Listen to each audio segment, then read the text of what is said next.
Hi, y'all. I feel hoarse. So Time to get silly. So long as you don't look hoarse. Yes. Hello, everyone. This is the Mustache and the Beard.com. Two great geeks. Changing the world, one post at a time. So, welcome. My name is Louis Matos. I am the Mustache. I'm here with my buddy, Junior Figueroa, a.k.a. The Beard, coming to you live from sunny Puerto Rico. And I'm hoping that wherever you are, that's where you be. and that it's sunny there too. And that it's sunny there too. All right, this is our scar number XII, which is 12. Oh, that seemed like such a big number. Yeah, so we're doing Starship Troopers 1997. Yay! And as always, I always ask you, what is a scar? Well, you know, it's like when you get a cut, and then oh, you mean for us, a For scar? us, a scar. It's streaming, cinema, authentic. autistic. I like mine better. Screaming, cinema, autistic review. All right, so No, it's streaming, cinema, authentic review. right, and why Starship Troopers? Well, because we needed a movie. We just, we picked one out of. Well, a we're hat. Space May days. Oh, that's right. This is May. We're still in May. It's Space May Days. And we're doing space operas. And Starship Troopers is a space opera. I love Heinlein. I love Heinlein also. And I love the book of Starship Troopers. And who wouldn't want to watch a military propaganda film? Yeah, right? So as always, when we're doing a movie, we're going to do foundational background info. Right. Starship Troopers is a 1997 American satirical military science fiction action film directed by Paul Verhoeven. Ooh. You don't like him? Oh, not at all. Turkish Delight is one of the movies that he debuted Rutger Hauer. Flesh and Blood by Rutger Hauer and Jennifer Jason Leigh. RoboCop. Yeah. Peter Weller. Yeah. Total Recall in Arnold. Yeah. Good movies, bad director. Basic Instinct, Sharon Stone, Showgirls, which, Oh, God. yeah, he received the Worst Picture Award from the Razzies. You remember that? So he actually is the only person to have ever attended the Razzies to receive his award in person. Yeah. He got it. He's a dick. All right, so this movie is written by Edward Neumeier, based on Robert Heinlein's 1959 novel. Well, so they claim. The story follows a young soldier named Johnny Rico and his exploits in a futuristic military unit called the Mobile Infantry. Rico's military career progresses from recruit to NCO and finally to an officer amid an interstellar war between humankind and arachnids. Bugs! Yeah. Ed Neumeier was a fan of the book. Paul Verhoeven tried to read the book, but he thought it was boring, which he's wrong. Neumeier had to tell him... I told you. I like Paul Verhoeven's version better. When he heard that it was a right-wing book, Verhoeven chose to satirize those elements. Because, this glorifies the military, and he was trying to do the opposite. Actually, he was trying to make an anti-American movie. There was a little bit of a rebellion during a major nude scene. The cast showers together in co-ed showers, and no one wanted to film the scene until Verhoeven agreed to direct the scene nude, which he did. Right, and the cinematographer also was nude. Yes. There were a couple of people that, from behind the camera, that joined in in being nude. Verhoeven also wanted to cast younger actors, which is important when you're looking at this movie.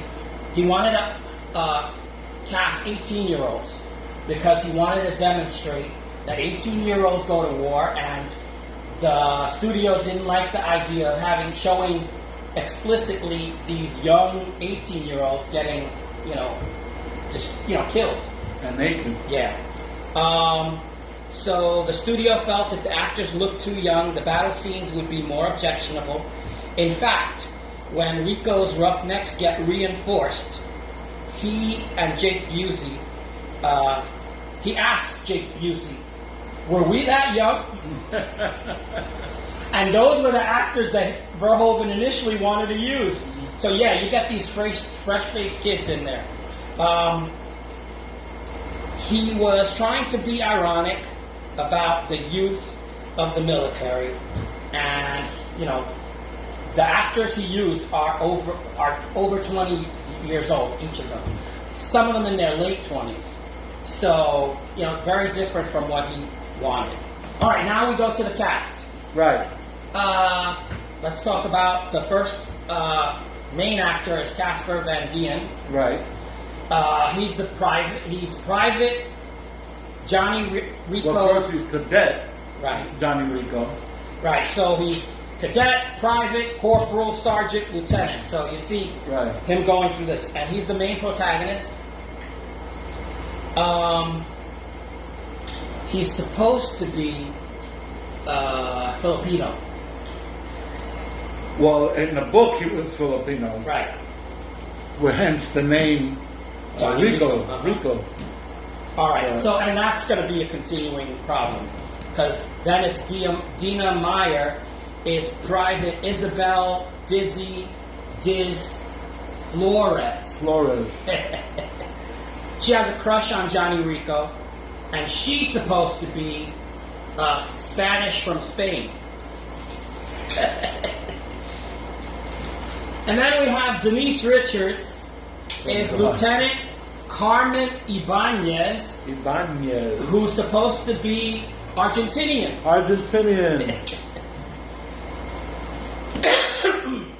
And none of these actors are Hispanic in any way. Uh-huh. All right, so Denise Richards, Johnny Rico's mother says she's just a little girl who wants to look cute in a uniform, and she does. She's beautiful. I think this is one of her first movies. Yes, it is. And so she's lovely. But we'll talk about her acting and their acting in a little bit. Oh, those acting? Jake Busey is Gary Busey's son. Yes, Private Ace Levy, a bit of a bully with a heart of gold because he plays the violin. He has a creative streak in him. Probably the only actor, the best actor in this movie is Neil Patrick Harris, is Colonel Carl Jenkins, who has telepathic powers. And he's not on the screen enough. Patrick Muldoon is Lieutenant Xander Barcalau, who's Lieutenant Ibanez's instructor and extra love interest. There's a love triangle interest. Clancy Brown is Career Sergeant Jim, but he plays the same character in everything he plays in. He's Boot Camp Sergeant Jim. Really good. Michael Ironside. Lieutenant Gene Ratchak is civics teacher and commanding officer. And then there's a host of familiar faces that I'm just going to go over quickly. Seth Gilliam, who is Walking Dead fame. Brenda Strong, that's not the only thing he's done, but this is the thing that they're known for. Brenda Strong is the captain who was in Star Trek Next Generation and Party of Five. Amy Smart was in The Butterfly Effect, a horror movie. Dean Joseph Norris was in Breaking Bad and The Big Bang Theory as Commander. Rue McClanahan from The Golden Girls. Anthony Ruvivar from Third Watch, and if you ever watched the Banshee series, And then last of all, Robert David Hall from CSI. Right. All right. So also, this is available for free on Daily Motion. So, that's where you can watch it. I saw it last night on there. Oh, on Daily Motion. All right, as always, I ask you to do the plot. Okay, here we go. Here goes the plot as it is. The movie begins with a series of quick-cut propaganda films used to recruit soldiers for war against the 23rd century enemy arachnids, a hostile insectoid species referred to as bugs. Because citizenship is earned, Johnny Rico, his girlfriend Carmen Ibanez, and psychic best friend Carl Jenkins enlist in the federal service against Rico's parents' disapproval. Carmen becomes a spaceship pilot, Carl joins military intelligence, and Rico is mobile infantry, basically a grunt. Dizzy Flores, who has romantic feelings for Rico, is transferred into Rico's squad during boot camp. Rico is not happy about that. During boot camp, Sergeant Zim trains his recruits ruthlessly. Rico befriends Ace Levy and becomes squad leader. After receiving a Dear John letter from Carmen, one of Rico's squad members gets killed during a live fire training accident. Rico gets demoted and is flogged. He resigns, and while calling his parents in Buenos Aires, an asteroid launched by the arachnids destroys Buenos Aires, killing his parents and millions of people. Rico rescinds his resignation. When an invasion force is deployed to Clandatu, the operation and Rico's team receive massive casualties, so much so that Rico, Diz, and Ace are reassigned to Raschek's Roughnecks. Raschek was Rico and Diz's civics teacher back in high school. As a member of Raschek's Roughnecks, Rico gains the respect of his peers and becomes corporal. His relationship with Diz grows, enough to where they sleep together. When the Roughnecks respond to a distress call on Planet P, they reach a devastated outpost, but when they realize that the distress call was a trap, Carmen and Xander have to extract the Roughnecks. There are a number of sacrificial lambs so that Rico, who had become sergeant, is now lieutenant. There's more, but we can leave it here, not to reveal spoilers. Yes, because one of the nice things about this this movie is that it does have surprises. Not all the surprises are for the end of the movie. They are during the movie, and if we go into too many details, it's going to spoil the movie for you. And we do want you to watch this movie. So suffice it to say, we'll leave it right there. In every age, there is a cause worth fighting for. But in the future, the greatest threat to our survival will not be man at all.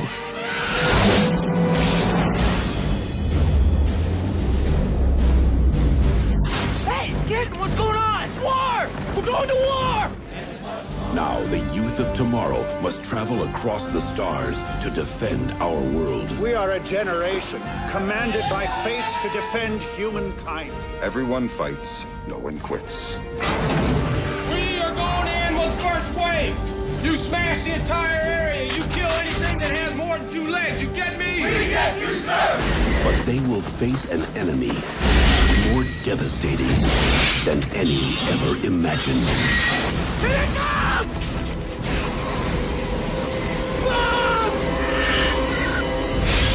Incoming!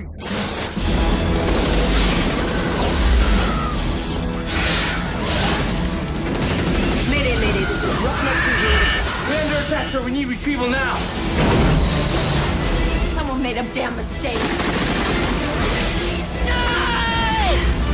The bugs laid a trap for us, didn't they? TriStar Pictures takes you to the front lines of the next frontier. Kill them all! Starship Troopers. Do you want to say something about the movie first, and then we go into post-production, or go to post-production and then... Let's go to post-production and then we can tear the movie apart. Okay. All right, so post-production, $105 million budget. That's a lot of money. Grossed, not net, grossed 54.5 in the U.S. and then 121.2 million worldwide. It did make it up. Yeah. It did make it up. But it made it in the worldwide audience, not in the U.S. Of course, because this was an anti-American movie. Direct to video. Critics originally gave the movie poor marks. But it spawned 2 live-action sequels. Yes. And 2 CGI movies. Yes, and an animated series. All right, so this is the only one that didn't go direct to video. Right. All right, so Starship Troopers 2: Hero of the Federation came out in 2004. Starship Troopers 3: Marauder, it came out in 2008. I haven't seen either of those movies. I saw both of them. Oh, did you? Yes. And are they any good? The two, well, actually, they're both good.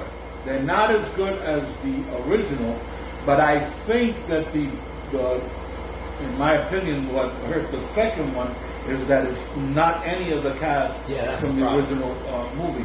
It is the same concept that takes place in the same universe. They're fighting the bugs, but it was a whole new characters. So in that respect, it takes away from the movie. 3 is the actual sequel to the first one with Johnny Rico. However, it's not as good as Is it Casper Van Dien? Yeah. Oh, okay. And then the 2 other CGI movies are Starship Troopers Invasion in 2012 and Starship Troopers Traitor of Mars 2017. And I haven't seen either one. And that's on Netflix though, 2017. I haven't seen either one of those. Yeah, I haven't seen any of them. But However, I did watch the animated series. Oh, did you? It was what can we call it? High animation. You know, like the video games, like video game animation. Oh, okay. It was called Roughnecks Starship Troopers. You know, Roughnecks semicolon Starship Troopers. It was good. It was good. I enjoyed watching it. I saw the entire series. I don't know where that is. It might be on the that site that we have for cartoons. It might be on that site. I'll check it out. I saw it last night, so it's fresh. I wanted it to be fresh because I knew we were going to talk about it. And it's interesting that I love Heinlein, but I love Verhoeven's version better. I know you don't, but that's okay. I just learned that you don't. Paul Verhoeven is on record as saying that he's anti-American. His philosophy is that he's anti-American. He believes that America has become a fascist country like Nazi Germany. Okay? And I think he's a dick because, you're talking about America, but you don't mind taking American money, do you? Right? You criticize and you complain, but you make the movies and you take the money. You know, there's only one word for a person like that, and that's a dick. And that's what he is.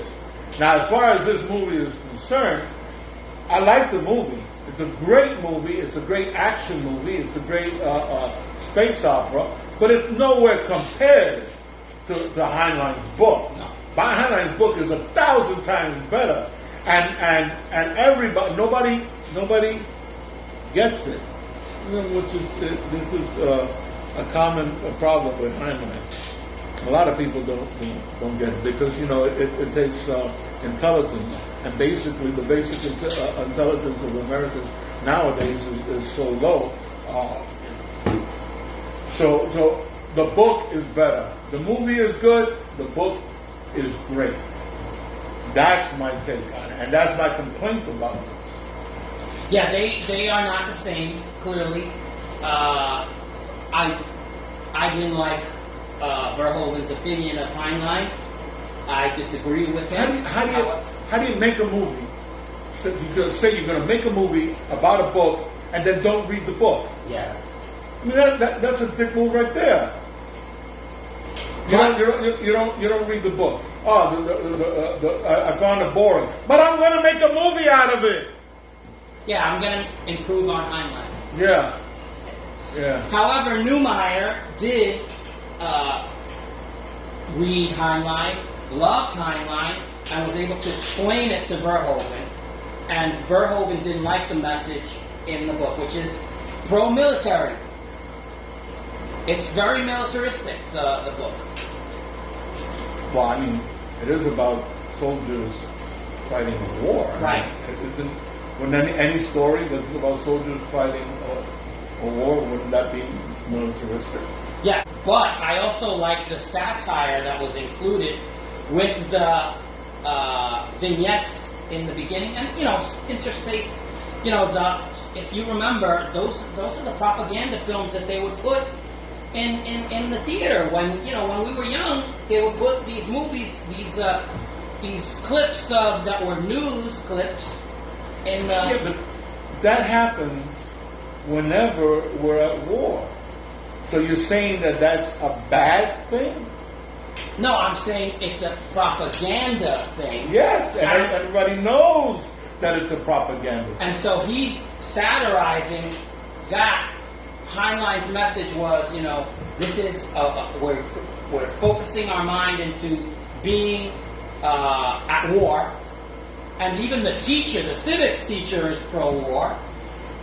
No, I disagree. I disagree. That's not Heinlein's message. Heinlein's message was that democracy is a failed experiment, and I think after the 4 years that we had under Trump, I think that pretty much proves it. Democracy is a failed experiment. Now, he was postulating a society based on that citizenship is not something given. It's earned. It's earned. The same way if you're going to become a naturalized citizen of the United States, what do you have to do? You have to take training. You have to pass a test. Then you get sworn in and you become a citizen. So what Heinlein was saying is that that's how it should be for everyone. It's not something freely given, because when you're given something, you don't appreciate it. But something that you have to earn, then you appreciate that. And he's saying, coming from a military background, Heinlein said, soldiers are trained to think of the big picture. They're trained to be willing to sacrifice themselves for the whole. They're trained not to think just of themselves, but to think of everything else, everybody else, society, their government, and the oath that they swear. So therefore, the requisite for citizenship should be service in the military. But he didn't say that the military are citizens. You had to be a veteran to be a citizen. Meaning that if you were still serving in the military, you were not a citizen. It's when you came out that then you became a citizen. And the only difference between a citizen and everybody else was that you could vote and that you could hold public office. That's the only difference. Now, I don't see where that is militaristic. Well, in the movie, it's not just, you're not just given those rights, but you also have to serve if you want to have children. That's one of the. In fact, the person that is involved directly in the fire, the live fire accident, she was serving because she wanted to have children. Now that doesn't make any sense, because then how did RICO come into existence? Oh, his parents are rich. So they bought citizenship. And you're going to say that this movie is better than Heinlein's book? Oh, please. I didn't say that. I didn't say that. I like the satire in this movie. All right, so we'll go to ratings and recommendations. Go ahead. Okay, I like the movie, but I do not like. I think the book is 100 times better than the movie. I think Paul Verhoeven is a dick, I think and I think that that except for Clancy Brown and Michael Ironside, everyone else, the acting of everyone else was like something out of Thunderbirds. Okay, they were like marionettes. So yeah, so I got the best that I can give, and I'm recommending the movie. I like the movie. It's exciting. It's interesting. It's a fun movie to watch. But the highest I can give it is 3.5 grade geeks. That's the highest I can give it, is 3.5 grade geeks. I agree with you 100% that the acting is horrible. I hated the whitening of the characters. Absolutely hated that, because reading it, they're all from Buenos Aires. Yeah. I mean, yes. And they have Spanish names. So to me it was like, wait a second. And it was like he was, forgive me for interrupting, but it was almost like he was trying to take it away from America. You know what I mean? Because he made it Buenos Aires. Mm-hmm. Robert Heinlein. Yeah. He made it Buenos Aires. Mm-hmm. And he made the characters non-white, non-Americans. And then for them to turn around and whiteified it in this movie, that does all that. Yeah, so that was total turn off. And the fact that I'd read the book before watching the movie, obviously, is one of those books that you grow up with. I did, however, the transformation by Neumeier from making in my opinion, a pro-war book into an anti-war satire, for me, is perfect.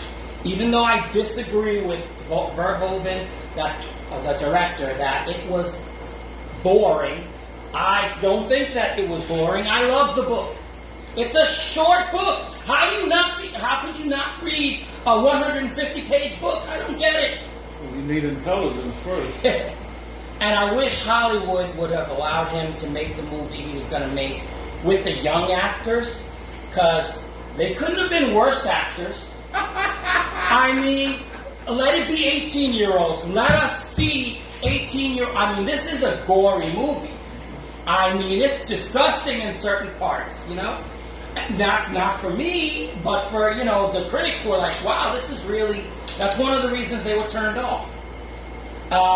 Again, Rico's Filipino, Diz is Spanish from Spain, Carmen is Argentinian.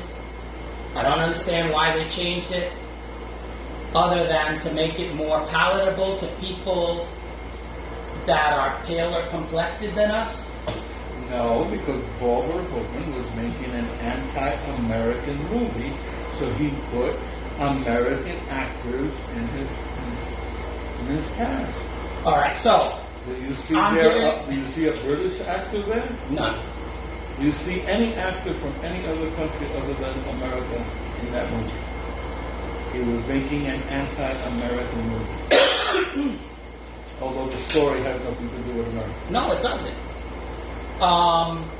So, ultimately, I agree with you in the 3.5 grade geeks. That's what I have written here. I mean, again, I loved Heinlein's book. I watched this. I like the movie. I like the gore. I like the message that it's giving. I like the characters. Yeah, I like Rico. I like Ratchet. Yeah, but he's a crappy actor. I mean, at least in this movie, he's just like, and so he's bad. Dina Meyer is worse, and Denise Richards. Oh my God, is absolutely the. I haven't seen anything that she's in that she's good in. Did you hear the story? I feel bad for her. At this time, I read this recently. At this time, they were complaining about, how multiplexes operate.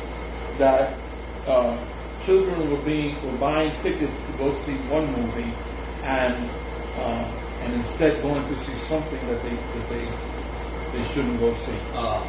Okay, and so to prove their point, they gave all these kids tickets to see some kid movie, and to see how many of them went to see Starship Troopers, right? So hundreds of kids saw Starship Troopers, little kids saw Starship Troopers that were not supposed to see it because of this experiment, because of this experiment that they were trying to get, completely negating what are you doing to those kids to prove your point.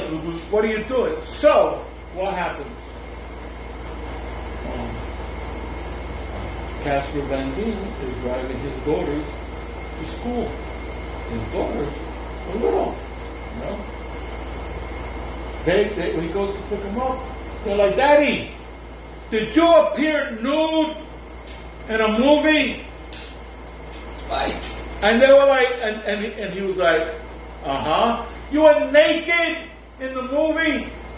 "Uh-huh." And the other daughter, and he goes, "Uh-huh." And the other daughter says, "You just ruined my life."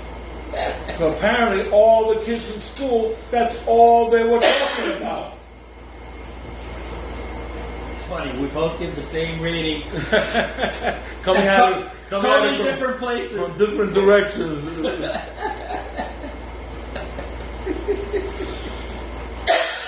All right.